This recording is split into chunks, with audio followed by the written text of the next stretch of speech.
Hi, I'm Landon Gines with Best of the West. On today's shooting tip, we're going to go over some muzzleloader accuracy tips.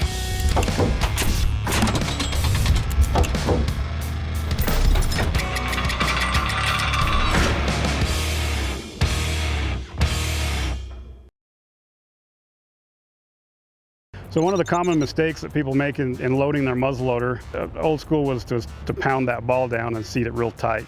The problem that we're finding with that is it's beating the bullets and it deforms the bullets, and then you also lose BC with that, and they're inconsistent. Find the amount of pressure that it takes to seat your bullet and try to make that as consistent as possible. So you're seating with the exact same pressure every time.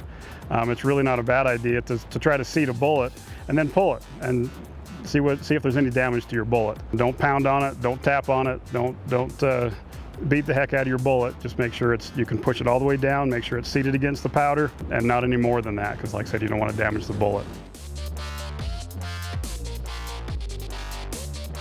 One other thing that has been a challenge with black powder is bore cleaning. There's always a ton of fouling with black powder. Some powders give you more or less powder fouling. You just got to find the one that works best in your rifle and that gives you the most consistent results. You also need to find a system that you can use to clean it. So whether you're cleaning every other shot or every shot, or if, in the case of our muzzleloader, we've got as many as 20 shots in between. If we use the Blackhorn 209, it burns very, very clean. But you've got to find that sweet spot and what you can get away with, keeping in mind that it's possible you're gonna have to come up with a second shot. So you don't want to get used to running a one shot and clean every time, because you may end up having to do a follow-up shot. One of the other things to keep in mind with black powder is it is time sensitive in terms of cleaning.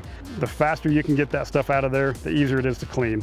If you let it sit for too long, if you let it sit overnight or for a day or so, it gets real tough to clean. So if you can, immediately after shooting the rifle, clean it up. Anything that's got any fouling on it, do it as quickly as possible, and it'll make your life a lot easier. Your ramrod is often overlooked, and it's easy to get out to the range and you load up your rifle and lay down and shoot it without putting the ramrod back. That actually can have an influence on your point of impact. I recommend that if you can put your ramrod back after every shot and then shoot just like you're going to shoot in the field. That way there's less chance that the harmonics of the barrel are going to be influenced by your ramrod not being in there. So to get more information about our muzzleloader, go to bestofthewest.net.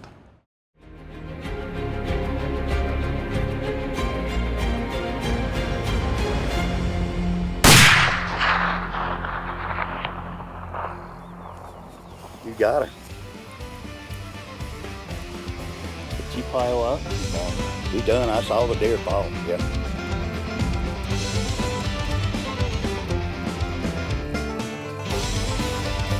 Oh, 685 yards with the muzzleloader. Boom! Yeah, 685.